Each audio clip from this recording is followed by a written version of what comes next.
নমস্কার বন্ধুরা, sweet lovely কিচেনে জানাই সবাইকে স্বাগত।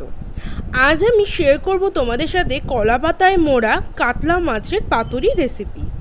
শুনে নিশ্চয়ই অনেকেই ভুরু কোচকাচ্ছ, নাক কোচকাচ্ছ। দাঁড়াও, আগে এত কিছু না ভেবে চট করে আগে রেসিপিটা বানিয়ে নাও, তারপরে গরম ভাতের সাথে সার্ভ করে দেখো, সবাই তোমার নামে প্রশংসাই করবে। কারণ এটা কিন্তু ভেটকি মাছ বা ইলিশ মাছের পাতুরি থেকে কোনো অংশেই কম না। তো এখানে প্রথমে চলো বানিয়ে নেওয়া যাক।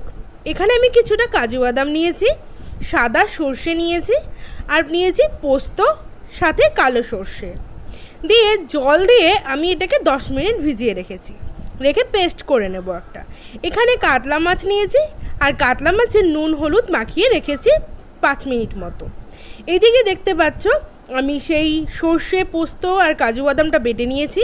এখানে নিয়েছি পেঁয়াজ আর কাঁচা লঙ্কা। অনেকেই পেঁয়াজ বাটা খাও না, একবার পেঁয়াজ বাটা দিয়ে এইভাবে ট্রাই করো। কাঁচা লঙ্কা চিড়ে নিয়েছি আর কাঁচা সর্ষের তেল। এবারে একটা প্লেটের মধ্যে আমি এক এক করে কাঁচা লঙ্কা, কাঁচা পেঁয়াজ আর পোস্ত, সর্ষে পেস্ট দিয়ে দিলাম, নুন হলুদ আর একটুখানি কাশ্মীরি রেড চিলি পাউডার। তোমরা চাইলে কাশ্মীরি রেড চিলি পাউডারটাকে স্কিপ করতে পারো। আর পাতুরির মধ্যে কাঁচা সর্ষের তেল দিয়ে দিলাম, বেশি করে কাঁচা সর্ষের তেল দিয়ে সব কিছুটাকে মাখিয়ে নিলাম। এবারে নুন হলুদ মাখানো মাছগুলোও এতে দিয়ে দিলাম, দিয়ে আবারও মাখিয়ে নিয়ে ম্যারিনেট করে রাখতে দেবো 15 মিনিট থেকে আধ ঘন্টা মতো। টাইম থাকলে আধ ঘন্টা রাখতে পারো। তো দেখতেই পাচ্ছ আধ ঘন্টা এটাকে রেস্টে রেখে দিচ্ছি। অন্যদিকে আমি কচি কলাপাতা নিয়েছি। তোমরা যদি কচি কলাপাতা না পাও, একটু শক্তই যদি কলাপাতাটা পাও, তাহলে কিন্তু গরম তাওয়ায় একটু সেঁকে নিবে, তাহলে ফেটে যাবে না। তো এবারে আমি একটা করে মাছ আর কিছুটা মশলা দিয়ে দিলাম। উপর থেকে দিয়ে দিচ্ছি চেরা কাঁচা লঙ্কা, দিয়ে দিচ্ছি কাঁচা সর্ষের তেল। জাস্ট কাঁচা সর্ষের তেলটা দিলে গন্ধটা দারুণ আসে।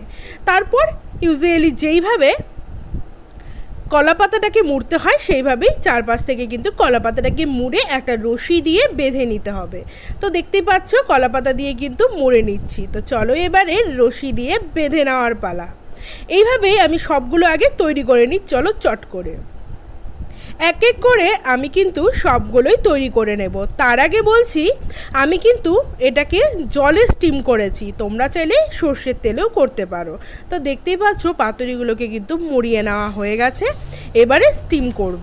স্টিম করার জন্য আমি এখানে একটা পাত্রে জল বসিয়ে জলটাকে ফুটিয়ে নিয়েছি। তার উপরে এইভাবে ফুটো ফুটো থালাটা দিয়ে দিয়েছি, একটুখানি তেল মাখিয়ে নিচ্ছি। তেল মাখিয়ে নিয়ে এবারে পাতুরিগুলো দিয়ে দিচ্ছি। প্রথমে আমি 4খানা পাতুরি দিয়ে দিলাম। আর মনে রাখবে এই সময় কিন্তু গ্যাসটাকে একদম হাই করে রাখবে। এবার ঢাকা দিয়ে 10 মিনিট হতে দেব। 10 মিনিট হয়ে গেছে, দেখতেই পাচ্ছ। এবারে জাস্ট একটা চিমটার সাহায্যে এটাকে উল্টে নেব। উল্টে নিয়ে আবারও 5 থেকে 10 মিনিট মতো এটাকে ভাপিয়ে নিতে হবে। ভাপিয়ে নিলে না স্মেলটা আরেকটু সুন্দর আসে। তাই আমি বলবো তোমরা একবার ভাপিয়ে এইভাবে পাতুরিটা ট্রাই করো। দুপাশ খুব ভালো করে ভাপিয়ে নেওয়া হয়ে গেছে। এবার জাস্ট নামিয়ে নেওয়ার পালা। তো নামিয়ে নিই চলো।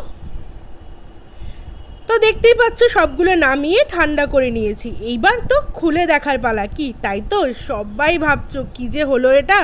দাঁড়াও। তো চলো, এই তো খুলে দিলাম, আর তৈরি হয়ে গেল কিন্তু কাতলা মাছের পাতুরি। এইভাবে কিন্তু তোমরা বাড়িতে একবার ট্রাই করতেই পারো। সত্যি বলছি, কেউ বলবেই না যে এটা খারাপ হয়েছে, বরঞ্চ তুমি যাকেই দেবে সবাই আঙুল চেটে পুটে খাবে আর তোমার প্রশংসাই করবে। আমি কিন্তু শুধু গরম ভাতে সার্ভ করেছিলাম। ভিডিওটা কেমন লাগলো কমেন্টে জানিও। আজকের জন্য টাটা বন্ধুরা।